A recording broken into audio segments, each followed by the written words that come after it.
Hello everyone. आज हम बात करेंगे नीट यानी कि इंडिया के मेडिकल एंट्रेंस एग्जामिनेशन के प्रिपरेशन के लिए एक अच्छा कोचिंग इंस्टीट्यूट आप किस तरीके से सेलेक्ट कर सकते हैं। जैसा कि आपको पता है कि इंडिया में बहुत सारे कोचिंग इंस्टीट्यूट्स अवेलेबल हैं, पर उनमें से कौन सा इंस्टीट्यूट आपके लिए बेस्ट रहेगा, इसको पता लगाने के लिए आपको देखने होंगे उस इंस्टीट्यूट में कुछ पॉइंट्स। सबसे पहले आपको देखना होगा उसके फैकल्टीज और टीचर्स के बारे में।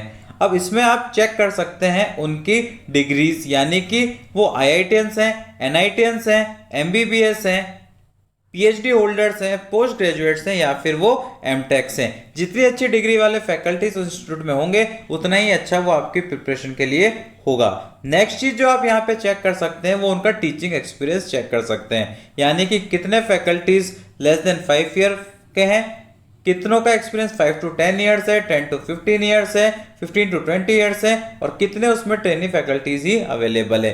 जितनी ज़्यादा एक्सपीरियंस वाले फैकल्टी वहाँ पे अवेलेबल होंगे उतना ही अच्छा वो इंस्टीट्यूट होगा। नेक्स्ट आप देखेंगे उस इंस्टीट्यूट के प्रीवियस ईयर के रिजल्ट्स में जो चीज़ आपको देखनी है वो पहला देखना है नंबर ऑफ सिलेक्शन और दूसरा देखना है top ranks. Number of selections में आपको चेक करना है वो स्टूडेंट्स के बारे में जिनको लास्ट ईयर मेडिकल कॉलेजेस मिले थे, और दूसरा कितने लोग वहां से क्वालिफाई हुए थे काउंसलिंग के लिए। मैं आपको बता दूं कि काउंसलिंग के लिए जो स्टूडेंट क्वालिफाई होते हैं उन सबको मेडिकल कॉलेजेस नहीं मिलते हैं, तो चेक करते वक्त आप इजीली वहां पे पूछ सकते हैं कि कितनों को कॉलेज मिला और कितने क्वालिफाई हुए, उसका अलग अलग डेटा वहां से ले सकते हैं। टॉप रैंक्स की बात करूं तो आपको ऑल इंडिया रैंक्स के बारे में पूछना होगा और स्टेट रैंक्स के बारे में, स्टेट टॉपर्स के बारे में भी पता लगाना होगा। नेक्स्ट आपको वहां पे पता करना होगा कि इंस्टीट्यूट में नीट और आईआईटी की अलग अलग क्लासेस चलती हैं या एक ही क्लासरूम में दोनों टाइप के स्टूडेंट्स को बैठा के एक साथ पढ़ाया जाता है। वैसे सेपरेट क्लासेस नीट और आईआईटी की हो इंस्टीट्यूट में तो वो प्रिपरेशन के लिए बेस्ट होता है। क्यों? क्योंकि सेपरेट क्लासेस इसलिए जरूरी हो जाती है क्योंकि नीट का जो एग्जाम होता है वो एनसीईआरटी बेस्ड एग्जाम है, यानी कि 90 to 95% क्वेश्चन एनसीईआरटी से ही पूछा जाता है। लेवल ऑफ क्वेश्चन जो है वो बहुत इजी होता है नीट का, और तीसरी चीज वो स्पीड और एक्यूरेसी दोनों चेक करती है। जबकि आईआईटी के एग्जाम में सिलेबस थोड़ा वाइड होता है, एनसीईआरटी के बाहर से भी क्वेश्चन पुट अप हो जाते हैं। लेवल ऑफ क्वेश्चन जो होता है वो थोड़ा टफ होता है और वहां पे एक्यूरेसी ज्यादा मैटर करती है एज कंपेयर टू स्पीड। क्योंकि दोनों एग्जाम का पैटर्न अलग अलग है तो दोनों की प्रिपरेशन अलग अलग तरीके से होती है, इसलिए अलग अलग क्लासरूम और अलग अलग क्लासेस ही लगनी चाहिए।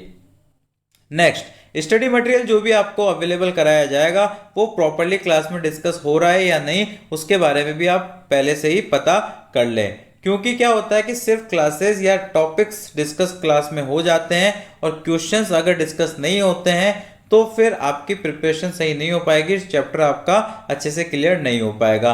कम से कम अगर हम देखें यहाँ पे तो सब्जेक्ट बुकलेट्स जो हैं जिसमें नीट लेवल के क्वेश्चन होंगे और प्रीवियस ईयर के क्वेश्चन होंगे वो आपकी क्लास में अच्छे से डिस्कस होनी चाहिए बाय योर फैकल्टीज।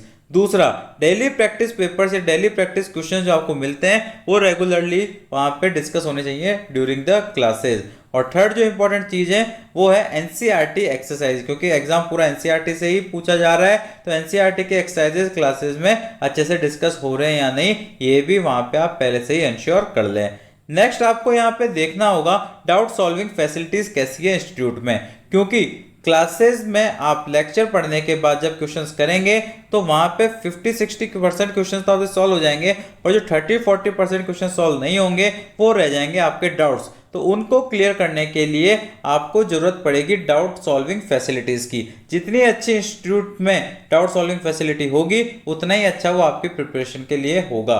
ज़्यादा से ज़्यादा फैकल्टीज अवेलेबल हो और ज़्यादा से ज़्यादा टाइम के लिए वो अवेलेबल हो, ऐसी डाउट सॉल्विंग फैसिलिटी अगर वहाँ पे है तो वो आपके लिए बेस्ट होगी। नेक्स्ट, आपको वहाँ पे प्रॉपर रिवीजन फैसिलिटीज भी चेक करनी होगी।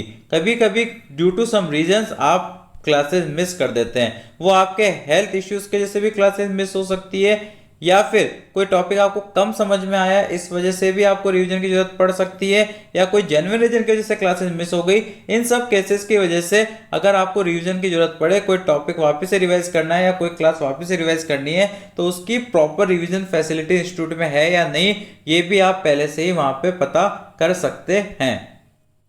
नेक्स्ट, इंस्टीट्यूट में ऐसा ना हो कि पीरियोडिक टेस्ट हो ही नहीं रहे, यानी कि रेगुलरली टेस्ट नहीं हो रहे हैं, क्योंकि रेगुलर टेस्ट से ही आपकी परफॉर्मेंस का रियल पता चलेगा। कम से कम महीने में 2 बार पीरियोडिक टेस्ट होने चाहिए, जिनका जो रिजल्ट आएगा उसका डिटेल्ड एनालिसिस करा के एक सिस्टम के थ्रू आपको दिया जाना चाहिए, जिससे आपको अपनी वीकनेस और स्ट्रेंथ का पता लग सके।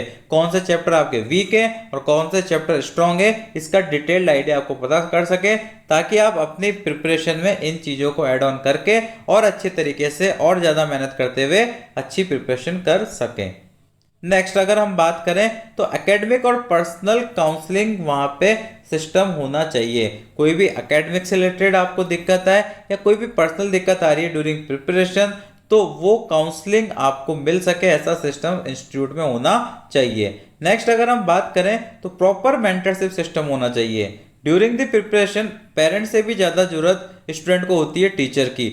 वहाँ पे आपको एक अच्छा मेंटर मिलना जरूरी होता है। तो एक प्रॉपर मेंटरशिप सिस्टम उस इंस्टीट्यूट में है या नहीं, इसके बारे में आपको पहले से ही वहाँ पे पता करना होगा। नेक्स्ट, स्टूडेंट केयर या वेलफेयर सोसाइटी होना बहुत जरूरी है किसी भी इंस्टीट्यूट में। क्यों? क्योंकि क्लासरूम और इंस्टीट्यूट के अंदर तो वो लोग आपका ध्यान रखेंगे, पर बाहर भी आपको बहुत सारी दिक्कतें फेस कर सकते हैं, जिसमें आपको जरूरत पड़ेगी किसी की वहाँ पे। इसलिए ये वेलफेयर सोसाइटीज बहुत ज़रूरी हो जाती हैं। जितनी अच्छी वेलफेयर सोसाइटी किसी इंस्टीट्यूट की होगी, उतना ही ज़्यादा वो इंस्टीट्यूट के बाहर भी आपका ध्यान रख पाएंगे। नेक्स्ट चीज़ जो आपको यहाँ पे देखनी होगी, वो देखनी होगी कि टॉप मैनेजमेंट एचओडीज और डायरेक्टर जो हैं वो स्टूडेंट की रीच में है या नहीं। यानी कि बच्चे को जब भी कोई दिक्कत आती है, कोई प्रॉब्लम आती है, तो क्या वो डायरेक्टली जाके डायरेक्टर्स और एचओडीज से अपनी प्रॉब्लम शेयर कर सकता है या नहीं कर सकता है। तो इसको भी आप पहले से ही इंश्योर कर लें।